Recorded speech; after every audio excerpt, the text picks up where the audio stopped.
All right, guys. Well, we will go ahead and kick this off. I appreciate everybody for taking the time today to learn a little bit more about the work that we're doing in Monroe County and see some of the progress that we're making in terms of student success. I think you'll be pleased to see some of the data locally in Monroe County. My name is Ben Sterling. I serve as a Senior Director of Content at tnAchieves. I'm in my 7th year professionally with the team, joined in June 2014. Prior to that, I was actually a student in this program in its inaugural year back in 2009 when it was just tnAchieves. So our program has slowly but surely grown to become a statewide program, but originally started in Knoxville, where I had the privilege of being a student in that program originally. Really, we were launched as an economic development initiative in Knox County, and I would argue from my perspective, that's what we are today. I think a lot of times we're seen as a scholarship program or a volunteer program, community service organization. But overall, I would argue that our mission is to ensure that students are finding opportunities, post-secondary opportunities in Tennessee and finding their way into the workforce after that. So since 2009, we've worked with over 440,000 students across Tennessee, recruited over 71,000 volunteers. And today, as you can see from the map on your screen, we serve nearly every county in the state. When you break that down just a little bit, again, we're working with 90 counties. 74 of those are considered to be a rural county. I would argue Monroe County probably falls under that bucket. 35 of those counties are considered at risk or distressed by the Department of Community and Economic Development. And I would argue that our work is about as important in those 35 counties as it could be anywhere in the state. In those 90 counties, we're working with over 600 high schools, whether that be a public high school, private high school, charter school, or home schools. So every type of school in Tennessee, we are partnering with them to provide access to the Tennessee Promise Scholarship. We're working with 67 different colleges across the state. That's the 13 community colleges, 27 TCATs, and then several 4-year private and public institutions. As you would imagine, most of our students are landing at a community college. You can see almost 80% of them landing there. That comes as no surprise when about 75% of our students tell us that they plan to transfer to a 4-year institution after they finish at a community college. So really it serves as a great stepping stone for a lot of our students to find their way to a place like MTSU or UT. That number at TCAT, 11%, I think it's important to put your finger on that. That's a number that continues to grow. When we launched Tennessee Promise back with the class of 2015, that number was at 8%. So it's continued to grow.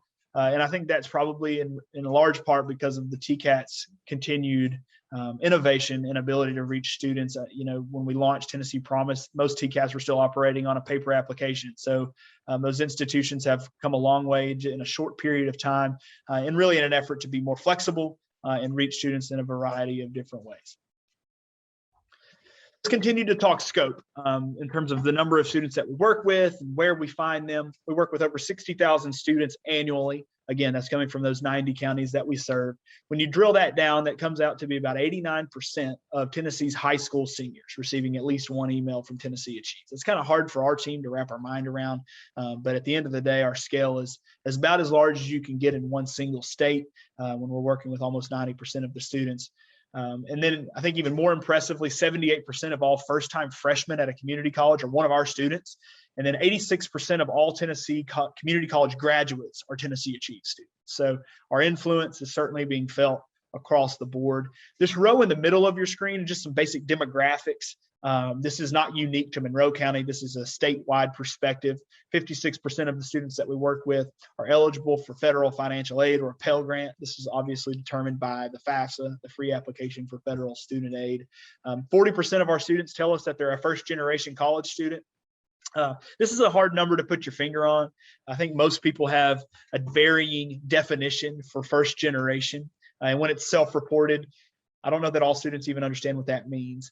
But first generation for me means that if you are the first person in your household to go to college, you're a first generation college student. That means your parents and your siblings. Not anything other than that, your direct family. I think a lot of students often see it as if like their cousin went to college or their aunt went to college and they're no longer a first generation college student. And in my eyes, they are if their parents didn't go and their siblings haven't gone. So I would think this number is maybe a little bit higher than 40% because it's just students don't quite understand it. But I certainly wear mine with a badge of honor. And then the last little demographic here, over 50% of our students are studying a STEM related field. We were working on a project with the National Science Board a couple of weeks ago, and they asked us to dig into our students' majors.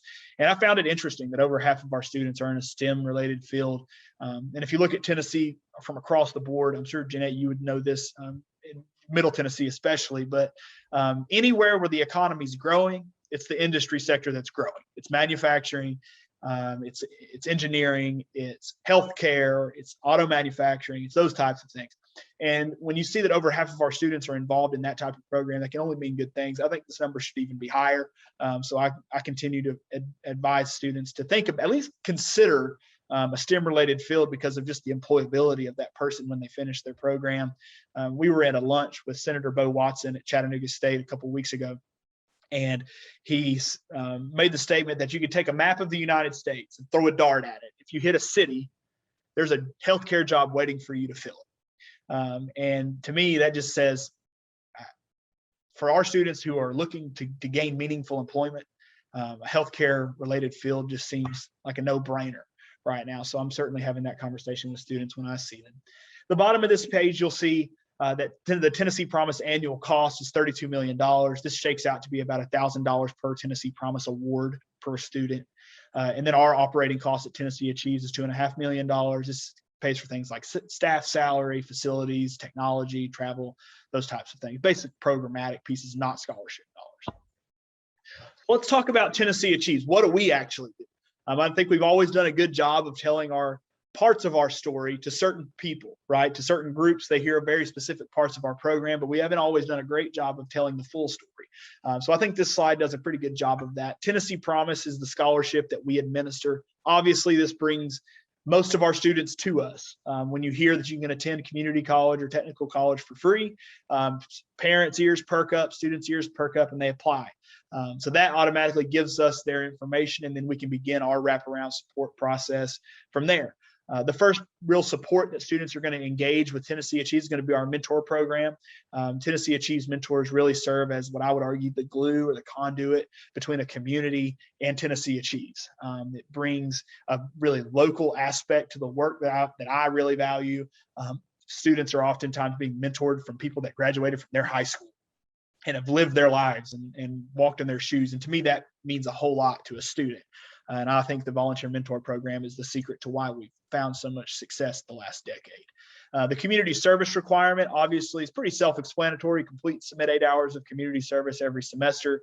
But I think for a lot of our students, they hear about this community service requirement and they're like, oh man, I got to do community service. You kidding? And then we've surveyed all of them on the back end, and 96% of them said they were glad they did it. So to me, that says that this requirement, while it is a requirement, is probably having unintended consequences in terms of students being exposed to their community's needs in a way that they wouldn't otherwise be exposed to them. And in my mind, thinking long term, this is really beneficial because you have students that are learning about these needs, and then when they enter their career, begin their after college lives, now they've got this different perspective in terms of what type of needs are in their community and how can they be involved in those different organizations that are making an impact. Our summer programs are super unique. You can see the little sun here. This is something that we've constantly innovated in every year since we launched our Summer Bridge program in 2012. This year we had 3 summer programs. We had an in-person Summer Bridge program, our traditional program we always run. Due to the pandemic, we launched an online Summer Bridge program, and then we also had our Summer Institute. Our Summer Bridge program is a 3-week program that's aimed at students that have below a 19 on their ACT, and they take 3 weeks worth of instruction in reading, English, and math. At the end of the program, they take the AccuPlacer test, and if they can test high enough, they test out of that remediation or learning support that they're required to take otherwise. Most of the time, the students at the end of the program realized that the program was more beneficial in terms of socially acclimating them to college, even more so than the academic preparedness that they received. And then the Summer Institute is like the Summer Bridge program, but like times 1,000. It's a credit-bearing program. We've only hosted this in Memphis so far. We're partnering with the Southwest Tennessee Community College. And essentially, it's like the Summer Bridge program, but like I said, it's credit-bearing. So students that are successful in that program enter college in the fall with 9 credit hours, and they also eliminate the need for remediation. This year, we had 29 students participate in that, and we had a 100% success rate. So all the students entered college in the fall way more prepared than they were when they entered the Summer Institute over the summer. This is a program that we would love to scale. I think one of the harder parts in terms of marketing this program in communities is the transportation piece. Traditionally, this was a 10-week program. This was our first year of doing it as a 6-week program. So when we've tried to launch this in Nashville or in Knoxville, it's been come to campus every day for 10 weeks. And to get students to find transportation for that many days in a row, it can be a challenge. I think that's probably one of the reasons why we've had trouble marketing this program. But now that we've got it down to 6 weeks, it may be a little bit easier to swallow for students. The difference, I think, in terms of our program in Memphis and why it's continued to be successful is because we host this at a campus that's in a neighborhood, and most participants can walk to campus, or there's public transportation that takes them right to the door. In a lot of our cities, I mean, particularly in Knoxville, that's just not as readily available and easy to access as it is in other places in the state. So thinking through those logistics and maybe those hurdles, something that we're continuing to do because the Institute is just such a success. The online bridge program was pretty successful too. We had an 83% success rate in that program, meaning the students that participated either improved their test scores or tested out of their learning support. And I think it's one of those things where it was the first year. We'll probably keep this because I think the unintended benefit of the online bridge program was that it allowed for students that live in counties that don't have a summer bridge program and aren't really close to a community college campus could still reap this benefit. So for students that Monroe County may be in a good example of that, where they would either be driving to Cleveland or Athens to participate in that program. They were able to still get the summer bridge instruction online virtually. Completes our coaching model. This is a program designed to target low-income students in Tennessee. As we've analyzed our data, student and family income seems to be the greatest indicator of student success. Students from a low-income background tend to be more at risk in terms of dropping out than their peers. So we launched this coaching model aimed at those students, particularly where we have a staff person who is in contact with a cohort of students that they're assigned to based on community college service area. And their goal is to build a relationship with each of those students. They'll have somewhere between 250 and 350 students in their cohort, and then they're tasked with connecting with a certain percentage of those students every month. And so the idea is by the time this student finishes their community college experience, they've built this relationship with someone on our team, has an extra layer of accountability when they run into trouble. This program has really been successful. You'll see some of our success data later on in this presentation, but overall, really an innovative program that we're continuing to innovate in. So let's talk data. So we're looking at, on your screen, FAFSA file rate and community service hours first. The FAFSA file rate is something that we track because we see the FAFSA as sort of that first step towards college, especially for a first generation student or somebody that is from a lower income background. This seems to be a big hurdle because their parents have never navigated this process before. And it can sound really intimidating, especially the way that people talk about it publicly. And it's not easy, don't get me wrong, but I would argue that Tennessee has done a really good job of making this as low of a hurdle as it can possibly be. Statewide, our FAFSA file rate usually hovers around 90%. Our number was just a little bit lower this year due to the pandemic. This is actually from the class of 2021 here. Monroe County's number, a little bit below the state average. I would think that this is just, again, sort of an outlier. A lot of counties, anywhere where we've seen this sort of dip in FAFSA file rate, where traditionally you're either at or above state average, you have this dip. I would say that it's pandemic related, and we'll see a bounce back in coming years. Community service hours, Monroe County students completing almost 20,000 hours of community service. Many of those hours have been completed in the county line. So communities directly benefiting from Tennessee Promise students. I tend to take this as an opportunity to plug the fact that if you have a community organization that needs volunteers, you let us know. We can post it on our website, social media, email it out to students. If it's in a particular community, think like if you live in Tellico Plains and you have something very specific there, we can email Tellico Plains students about that. So we can be very targeted in our communication approach. So just let us know about that. Let's talk student data, student level data. This is a way for us to benchmark Monroe County versus the state. To lay this out for you, the top row, Tennessee Promise applicants, that's class of 2021. The two middle rows, enrolled in first year retention rate, class of 2019. And then 3-year graduation rate, class of 2017. Obviously, as you analyze data, you kind of got to break it down to make sure that you have a data point for every county. But I think all of this is promising when you see that your first year retention rate is near the state average. And then you've got 45% 3-year graduation rate, 10 percentage points above the state average. Huge win, in my opinion.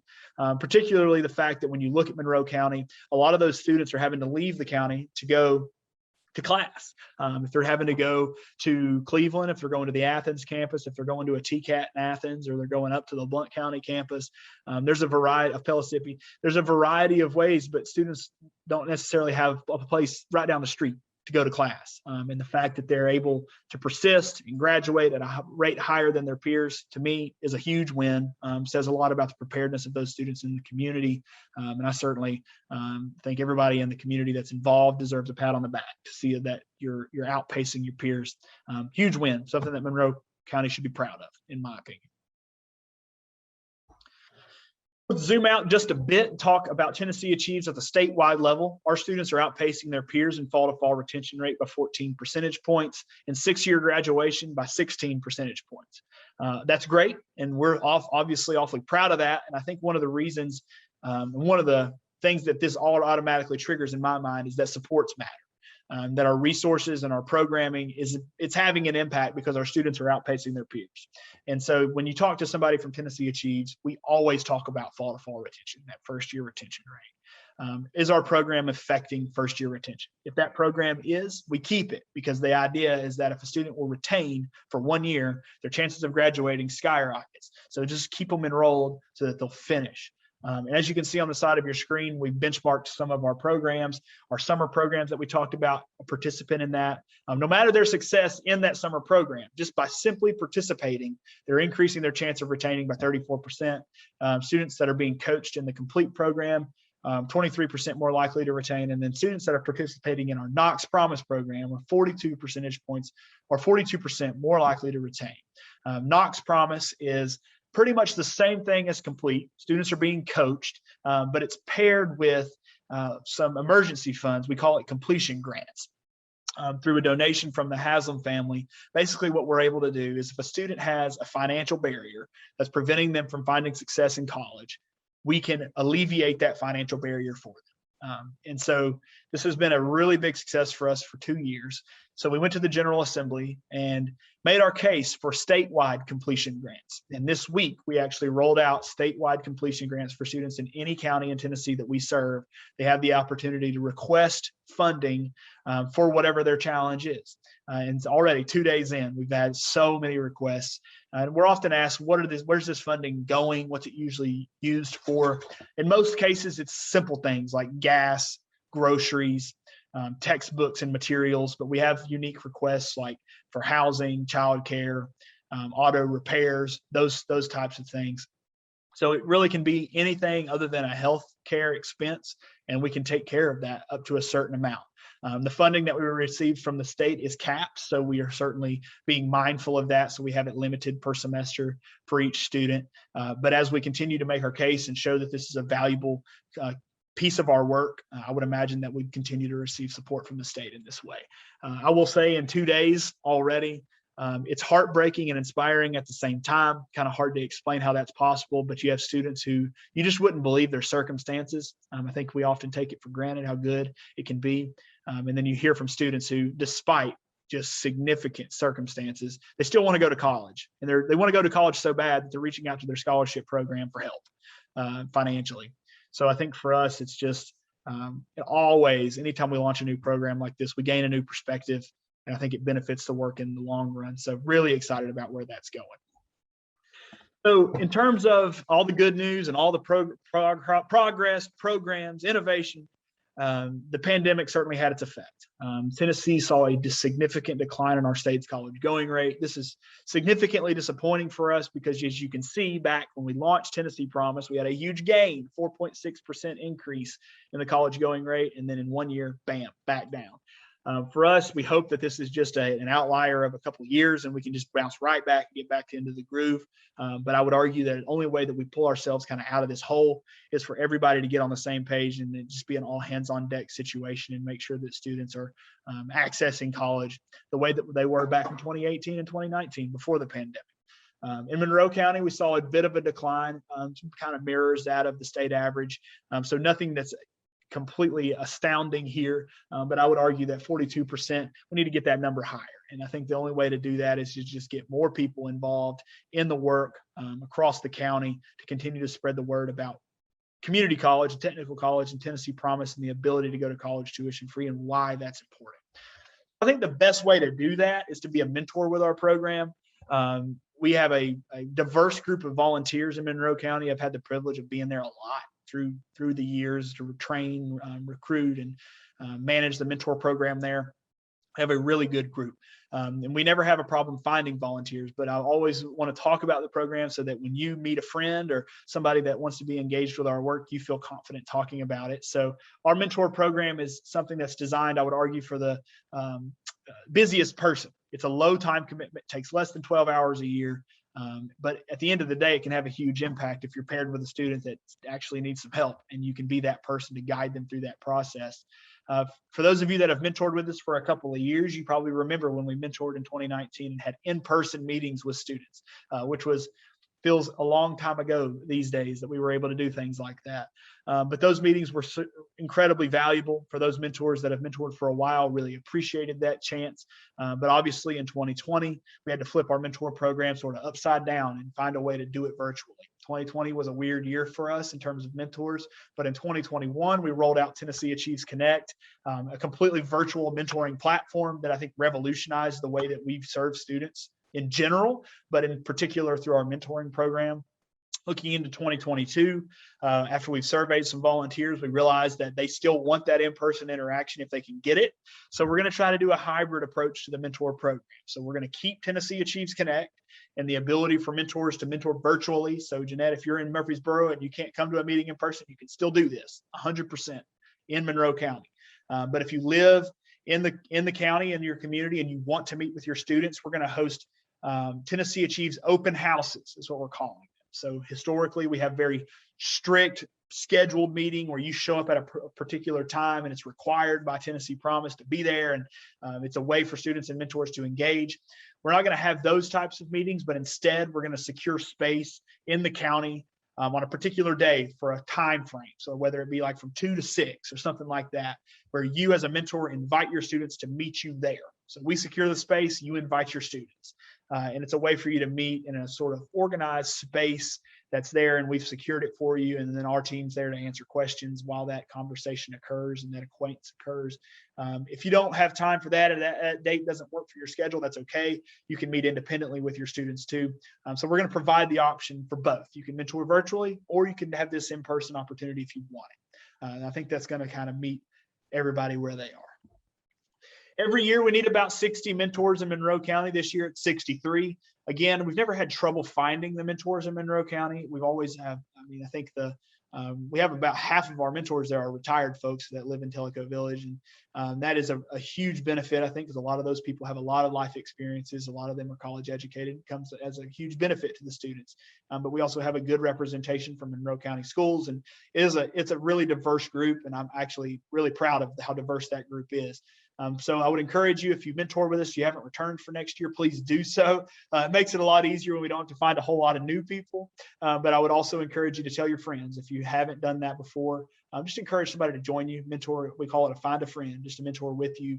If everybody finds a friend, we have no trouble finding enough volunteers. Deadline to apply as a mentor this year is December 3rd. So we still have some time to get there. New mentors can apply at tnachieves.org/mentors. If you've mentored before and you just want to renew, all you have to do is let me know. I can do that manually, take care of that real quick. What do we do? When we look at that college going rate, us, it's just like, okay, we have to act. tnAchieves, we're very much an action-oriented organization. We don't wait around to wait on somebody else to do something. We just do it. So in our eyes, it's time for us to engage the community into this work. And what does that mean? For us, the easiest way to engage and the most proactive way to do that is to be a mentor in the program. You are a stakeholder in the work as much as I am. I'm a 7-year staff member, and a mentor is equally as important to this work as I am. So I would encourage you to do that, and you will be impacting students in your community immediately by doing that. If you're already a mentor and you're looking for a couple other ways to engage, number one is to connect us with your community. If you're involved in a Rotary Club, if you're involved in a church group that has an opportunity for a speaker, if your employer has a way for us to speak to a large group of folks. I told people on my Granger County call this morning, I said, if you have a group of people with ears, I will show up and talk about tnAchieves. I don't care who it is, because I think it's important for people to hear about the work, be aware of the work, because when they come across a student or a family that needs help, they're equipped to take care of that. And the last thing you can do is just tell somebody about Tennessee Promise. And I think in a lot of ways, this kind of seems silly, but I'll tell you this. I've been involved with tnAchieves, again, since 2009. I was a student in the program, a volunteer with the program, an employee of the program. I bleed tnAchieves green. My brother did not apply for tnAchieves. He missed the application deadline. And that means that I brought him a paper application and laid it on the table in front of him. And he still didn't do it. Okay. So when I say that, what I mean is that you can have a student in your community or at your church or in your community that you know, that you think, of course, they've completed the Tennessee Promise application, but they maybe haven't. Maybe they forgot. They've procrastinated and they forgot. So I encourage you, if you know a parent of a senior, just remind them that the Tennessee Promise application deadline is November 1st. It's around the corner. It's not here yet, but it'll be here soon. Just remind them to complete that application and get it done. It takes 5 minutes, tnpromise.gov. Easy, but it's easy to forget. And as I was telling some people yesterday, the way that I see the fall, I love the fall, obviously, I think we all do, but once football season starts, you're going to go to sleep and wake up and it's going to be Christmas. It's just kind of how it works. It's just boom, it's instantly Christmas. And that means we pass November 1st. And I don't want that to happen to anybody. So just tell somebody in your community about it. That's what I have in terms of a presentation, but I do have plenty of time to answer questions, receive feedback, anything that you guys want to talk about in terms of tnAchieves, Tennessee Promise. I welcome that. So I'm going to stop sharing my screen. You can feel free to unmute yourself, turn your camera on, whatever that looks like, and we're happy to have a conversation.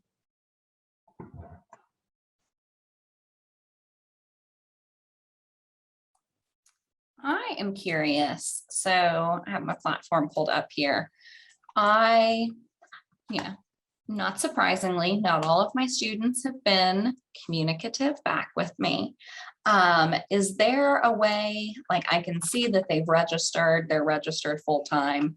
Will I continue to be able to see, if they're attending classes, things like that, like after this point? It's a great question.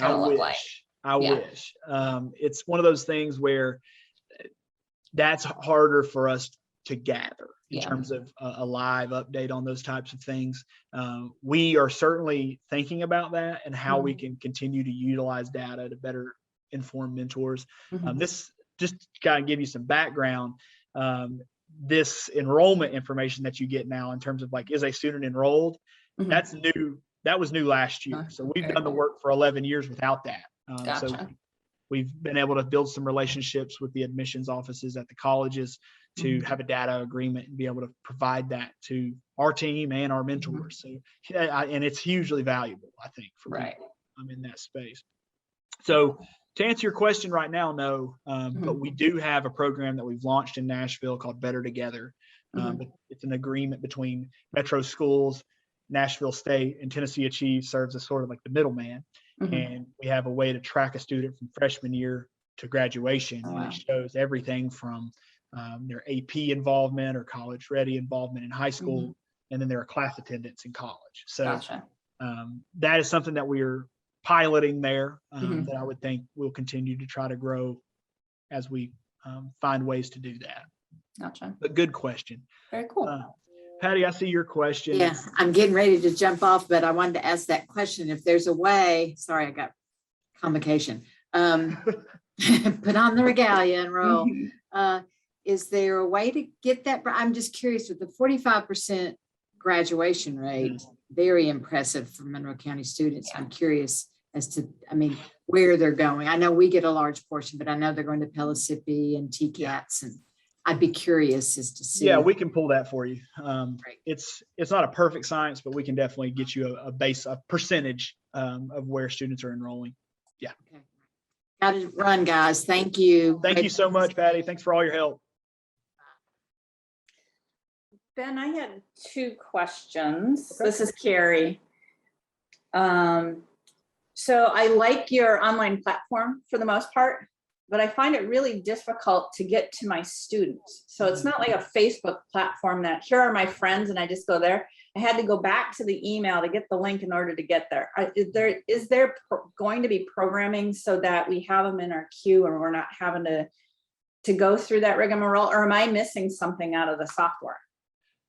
So it may be just the way that you're navigating the website. So the way that I see it, to see your students is when you log in. If you go to connect.tnAchieves.org and you go to your homepage and you're at that like login page that has it should say my students or my connections. Then there's a couple other boxes there. If you click that my connections, it should take you to like an inbox situation where you have on the left hand side of your screen, it has all your students listed out one by one, and then you can click into each one and message with them there. Right, but that's just the email portion of it. Right. For me, then to go to their, say, profile, Oh, to so get that to I their know profile. that they completed things, then I've got to go through the string of email to get That's the right. link, to get to their profile to see where they're at. Okay, I see what you're saying. So there may be a little faster way to see their profile as opposed to scrolling up into the message to get to that point. If you click the 3 little dots at the top, so like when you're in the chat with a student, there's 3 little dots at the top. It says view profile. Click that, and then it'll bring up, and this is a little bit tedious, but it brings up a little square box on the left that'll have like a summary of their profile, but doesn't have everything. If you click their profile picture or their initials, if they don't have a profile picture, it'll be a circle with initials. Click that, and it'll take you to their profile. I agree and acknowledge that it could be easier, but we're sort of at the mercy of that program. It's based on a platform called People Grove that we've partnered with. We're really pushing pushing the bounds of what their program's designed to do. We took what they've got and sort of twisted it to make it work for tnAchieves. So there are some things that we see as in the long run that we would improve on. For example, I wish that on your homepage, it would just be all your students laid out. You could just click right into their profile. That'd be great. Right. Just like kind of a Facebook platform, I guess. Exactly. Totally. Good question. The second thing, I guess I wanted to talk about. So this is the first year that I completed as a mentor, and I'm not from Tennessee, so brand new. Actually, Patty's my neighbor, and she brought a friend along. Love it. So I was out west on a trip in June, and I get this panic text message from one of my mentees that had missed a date. And she's like, no, I did everything. And, this is the first time I'm seeing your text. And I had texted her or emailed her. I know you guys send stuff out too. And, so she's trying to argue with me. And, once I got back where I had actual cell service, went in, and sure enough, she had missed it. She has a $600 scholarship, but not the Tennessee Promising anymore because they missed. I don't remember what it was. Oh, she maybe missed watching the video or something. I don't know. Okay. And she was adamant that nobody had contacted her. And so I guess my question is, and I know you guys send out a weekly newsletter, is letting us know when something was mailed to them, because the father jumps in on the conversation saying, they have poor cell service and blah, blah, blah. Well, I had emailed through your platform. I emailed straight from, my internet. I texted her. The only thing I didn't do is pick up the phone and call. But, I figured this generation calling, they're not going to answer anyway, especially, I got a Minnesota number. Sure. So just knowing when you sent like the catalog out that had all the dates in it or something, and I'm assuming you're doing something by mail. And not totally relying on technology. Right. So we mail home in November, December, after the Tennessee Promise application deadline. We mail home a handbook to every address that we have. Historically, we delivered these in person at schools, but last year we weren't able to do that. So we mailed them all home. And then we also mailed home a parent handbook that had all the same deadlines. So they got 2 pieces of information, 2 handbooks that had all that information. Beyond that, though, we don't have a robust mailing situation. It's just cost ineffective for us to mail. It's expensive, really. Right. And we find wild success using email and other forms of technology communication. So they received a couple dozen reminders about the webinar in terms of logging in to do that.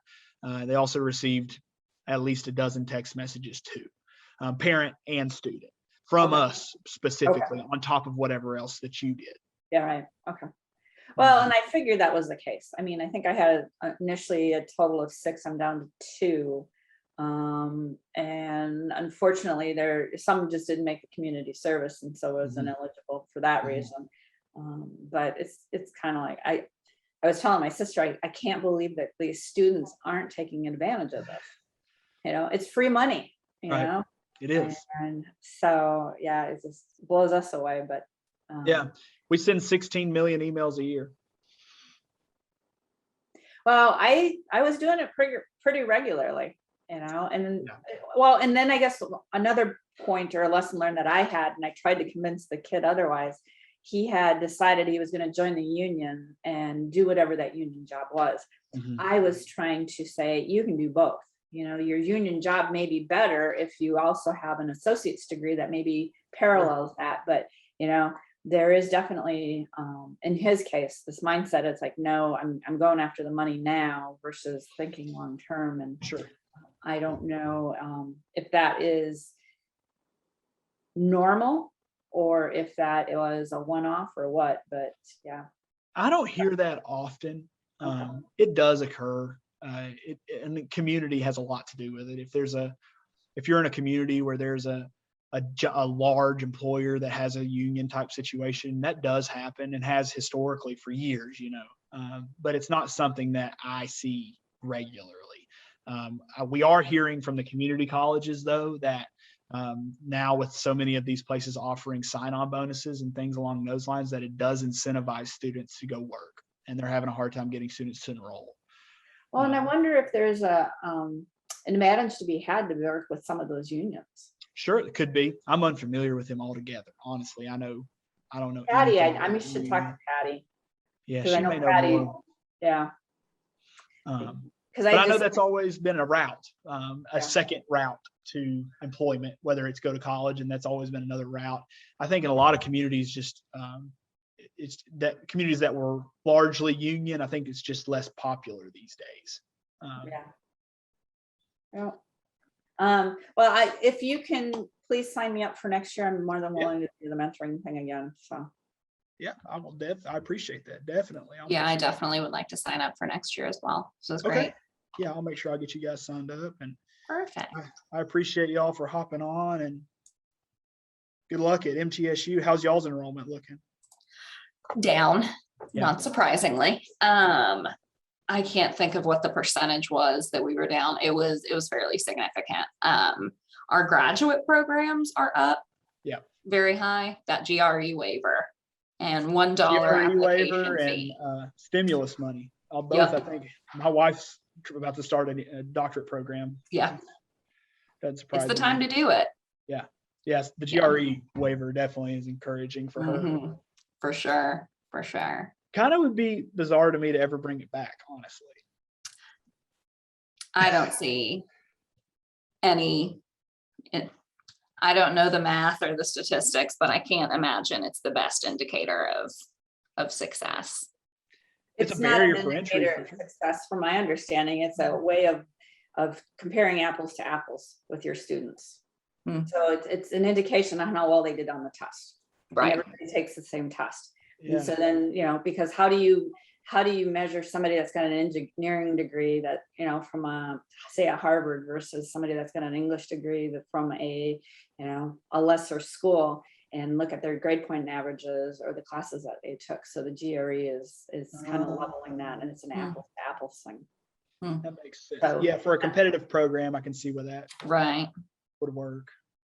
But at this point, I mean, so many programs are just basically open enrollment. I mean, it's like sign up and get started. That's the way her program appeared. She applied for a program at Carson Newman, and cool. She's not doing it. We're gonna wait, but it was just like, when do you want to start? Right, as long as you meet the other enrollment criteria. That's how I'm working on my master's here at MTSU, and it was the same way. It was, you did good in undergrad, your GPA is high enough, come on in. Yeah, she did her master's through Austin P and had like a 4.0. So like that to me should just be enough. Yeah. In my eyes. You'd think, but yeah. Cool. Well, it was great talking to you all. Thank you for having us. Definitely. Thank you so much for hopping on, and Of course. having an interest in Monroe County. This is our, Yes. we've hosted about 30 of these so far. We got 90 this week. So I've got, I think I already said that, but I've got a few more this week. Yeah. Well, good luck on those. Hope everyone else is excited and ready to go. Awesome. Yeah. Well, thanks guys. I appreciate you. Let me know if you No need anything. problem. It was good meeting you. Be well. Bye. Bye.